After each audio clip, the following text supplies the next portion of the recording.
Hi, I'm answering a question from a fellow called Rick. So, if my surroundings look weird, I'm in the hospital right now treating brain cancer, but I'm really happy to be talking about something other than cancer at the moment. So, I thought I would answer this viewer email I got. I'm a 22-year-old guy who had heart failure with the beginning of corona. I now have ICD and some complications came up, but they asked me to start on beta blockers. I'm a very active sports guy who can't imagine his life without competition and intensive training. Wonder how it feels to have those pills. So I can definitely answer this question, and I want to. It's important that if you need beta blockers, it's probably more important than ever you get your exercise.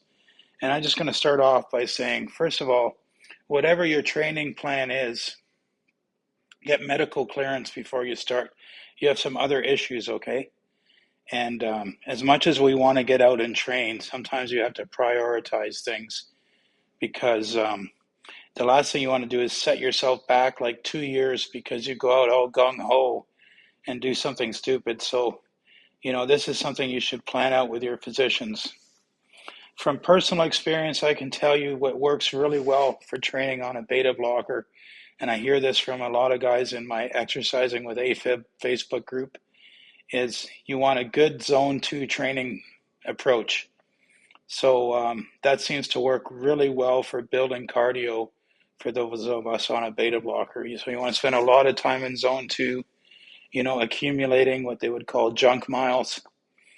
Lots and lots of walking. On your rest days, go walk for an hour. You'll be surprised how much fitness that builds.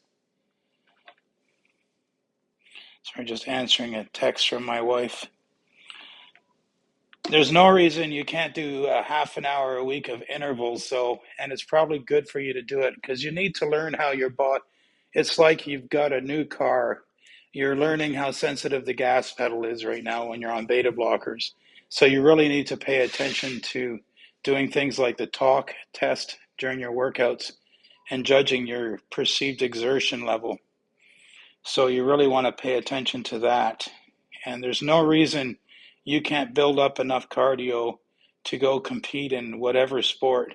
Like, I'm just going to throw it out there. There have been NASA astronauts with AFib who did their exercise and became astronauts again. And, the President of the United States has AFib and has had it for 20 years. And he's known for doing long bike rides. So there's stuff to think about. Now, I have people in my exercising and training with atrial fibrillation group on Facebook who do everything from competitive cycling to running. So you can definitely do all that.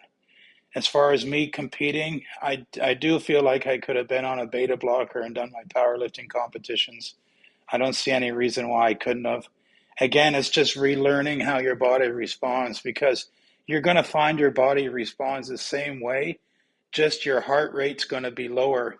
And you'll learn over time, like the workout I can do at 120 beats per minute, I can do the same work and maintain the same work that I used to at 140 beats a minute. And my body's learned how.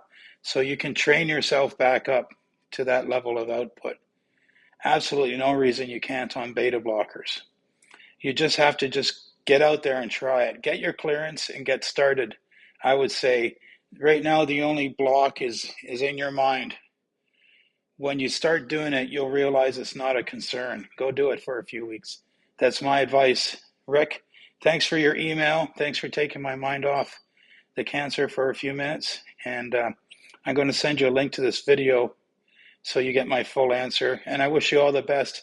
Reach out in a few months and tell me how your training's going. I'd appreciate it. Okay, thanks, Rick.